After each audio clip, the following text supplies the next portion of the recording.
네, 오늘의 사건 큐브 시작하겠습니다. 첫 번째 큐브 속 사건 큐브로 만나보시죠.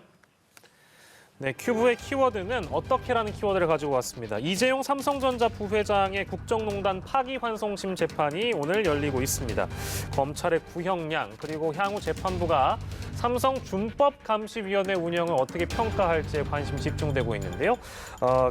김민하 평론가 이어서 함께해 주실 거고 이호영 변호사 모셨습니다. 어서 오십시오. 네, 안녕하세요. 예, 먼저 시간을 조금 되돌리겠습니다. 이번 재판이 열리게 된 그동안의 타임라인을 좀 봐야 될 것 같은데요. 김민하 평론가께서 정리해 주시겠습니까?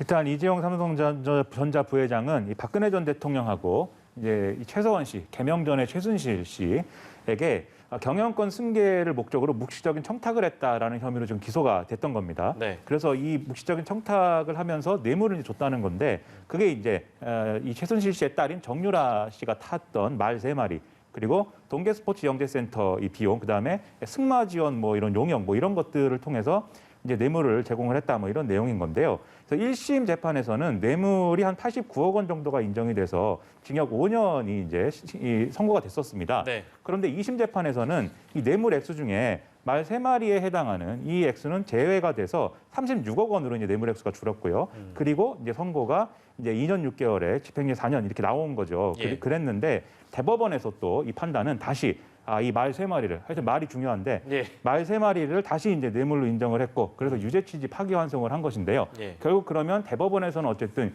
유죄가 확정된 것이기 때문에 이번 이제 이 파기환송심의 쟁점이 될 만한 것은 과연 그러면 이재용 부회장에게 형량이 얼마만큼 선고가 되는 거냐, 예. 그걸 통해서 집행유예에 해당하는 그런 선고가 나올 수 있는 것이냐 아니냐, 이게 이제 갈림길이다 이렇게들 보는 것 같습니다. 뭐 징역 5년 이상의 실형을 구형할 거다 뭐 이런 전망들이 대부분 많이 나오고 있던데요. 변호사님은 어떻게 좀 예상을 하십니까?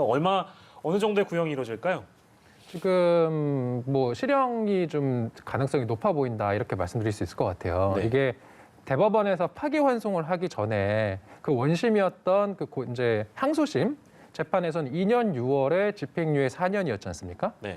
그러면은 그 상태에 비해서 대법원에서는 뇌물 액수가 증가됐기 때문에 2년 6월보다는 형량이 당연히 높아질 것이고 네. 그러면은 그 높아진 형량이 3년이냐 아니면 5년이냐의 문제인 것 같습니다. 만약에 3년이면 집행유예가 가능하니까 예.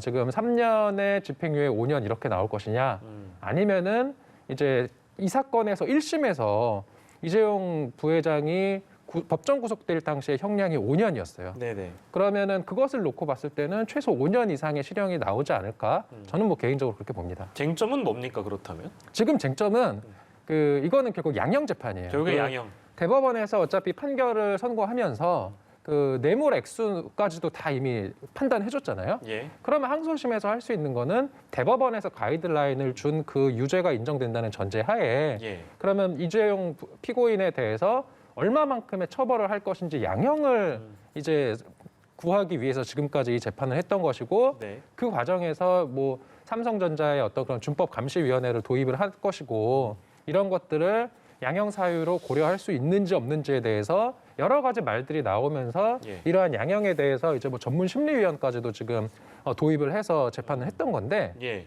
결국은 양형 싸움이 되는 것이고 예.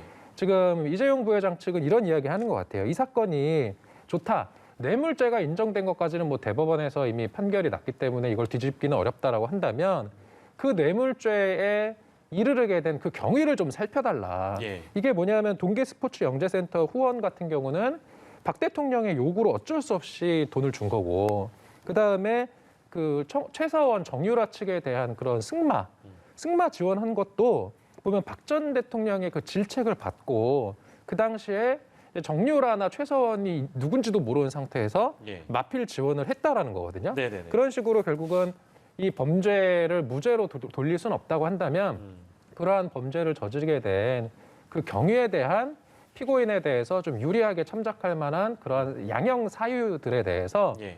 피고인 측은 좀 적극적으로 주장을 했던 것이고 이것을 과연 재판부에서 얼마나 고려해 줄 것인가. 예.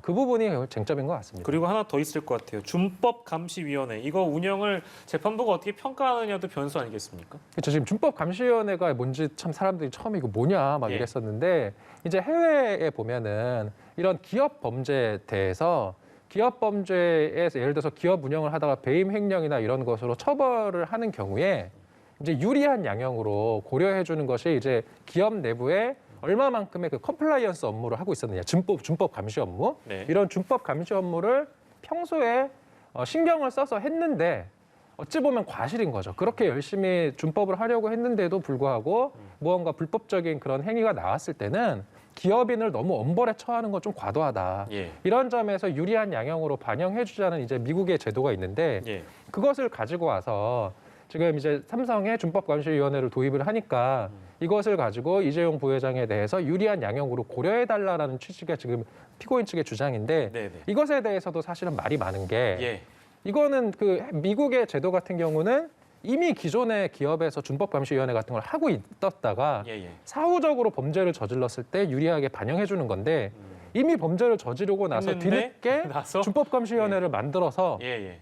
이제 앞으로 법을 지키겠다고 하는 것을 가지고 이미 기수에 이르른 범죄의 그 이제 재판에 대해서 유리한 양형으로 고려하는 거는 일단 미국 제도를 조금 제대로 적용하는 것은 아니다라는 비판은 많이 있어서 예. 이 부분에 대해서 과연 재판부가 어떻게 판단을 할지 저도 좀 궁금합니다. 알겠습니다. 지금